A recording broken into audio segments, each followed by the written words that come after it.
Over time, sometimes that system doesn't work well. Either we're born without those cells that can secrete the insulin, or number two, we secrete insulin, but we don't do it very well. All right, so we don't neutralize it. We end up with the sugar level going up. Honey, right? I'll be here all week. Let's hear it for strong artery.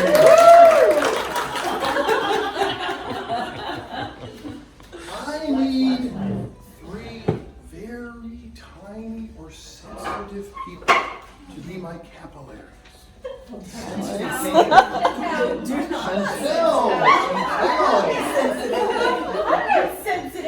She said sensitively. Just a second. And you get to pull this behind your back. I need another sensitive person. Come on, Jeanette. This is our eyeball. That is a good looking eyeball. I like that. Right? Veins. Push that up like this. We got our veins. Artery there. In between. What's the blood pressure right here? This is good blood pressure. 120/80. Okay? Blood is coursing through John's beard right as we speak. It's got to get to the vein. What's the blood pressure in the vein? 80/40. Wait, 120/80, 80/40. How the heck do I slow down? I have to go through some channels. I have to go through these little tributaries which will slow the process down and equalize my blood pressure. And they're very sensitive, and they're called capillaries. Thank you very much, capillaries. One in your right, one in your left. One in your right, one in your left, and you're going to put them like a V. Boom! Oh, they broke. All right? They broke. So they were bulging, now they broke. Now these are called hemorrhages. When we look down on them, because of the layer they're in, they look like a dot or a blot. So we're pretty smart eye doctors. We call those dot and blot hemorrhages, okay?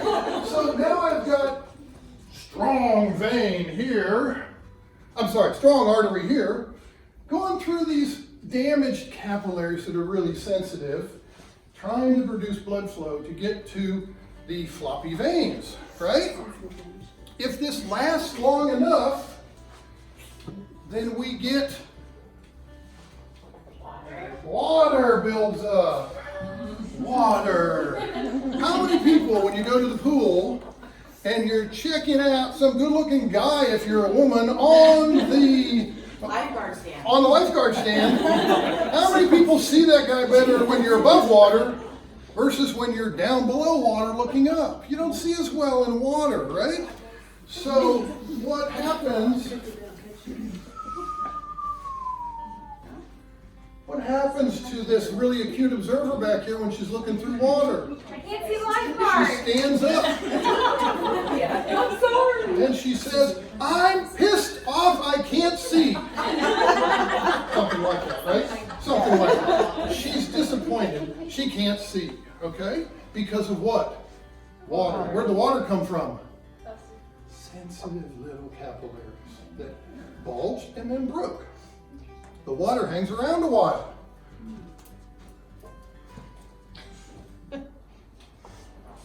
Oh, fantastic. Once you stand here, right behind, but in front, okay?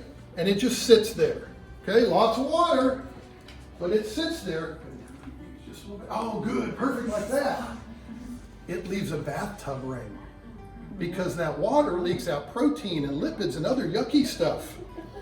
And that yellow is called an exudate. The blue is called fluid or edema. The yellow is called an exudate, okay? And that is a sign for us that it's been there a long time, okay? When we look in the back of the eye. Still, people may or may not have any symptoms. What else happens? The body, the eye, is now starting to try to breathe through water. It can't do it real well, all right? So it's getting choked off. And it releases, the brain goes, I can help that. I want to release and make new blood vessels. That's where the artery part comes in. Come on, or Oh, I like this. Ornery Ariana. Oh, you got me. All right, now what I want you to do is I want you to shake your head. Here comes Ariana. The ornery Ariana, which is called VEGF. That's just what we call it. VEGF released because we couldn't breathe for long enough. We didn't have enough oxygen. VEGF is released. Okay? There we go. VEGF, bad stuff. Okay? Now what happens? Leah, Yeah, we can have a talk. Dolly. All right, stand up for a second. And now I want you to do like this, like jogging in place and come on in here. All right, they stop. And they're jogging. VEGF comes in. Nasty stuff. The brain thinks it's helpful. But what happens? This VEGF stuff comes in and it makes new blood vessels that are really brittle, not normal blood vessels, really brittle. And it has elastic with it. This is Spider-Man, all right? Spider-Man comes in now. These blood vessels grow, and they're combined with miselasticity. Miselasticity connects these blood vessels to the retina. And then what does she do? She starts to pull away. And as she pulls away, those break. Okay? And now the blood that was in there is in the vitreous, in your fluid. Or the whole retina comes with it. Oh, okay, friends. Hey, I've now had a retinal detachment due to what? Sugar. Not enough insulin. Right? Bad news. So how are we going to treat this? We used to use lasers, okay? But now what we do is this. Move. You guys. Guns. Guns.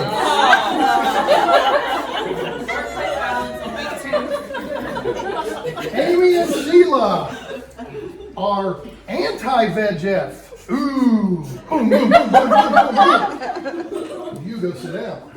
You go sit down. You guys back up. You sit down. You sit down. You don't sit down. You have gone into hiding. But we won't make you do that. So the treatment, boom, boom, boom, for VEGF is anti-VEGF, which is, just remember Dr. Jacobs and Sheila, every time you see them, they are anti-VEGF. Okay? Excellent. We have to get that balance right. If we get the balance right, then guess what? These will heal. Behind your back. These will heal. Behind your back. Behind your back. You can sit down. And we end up with a healthy macula again that is acutely aware of everything in the world. Okay? That is our staff's demonstration of what happens in diabetic retinopathy. Okay, give them a hand.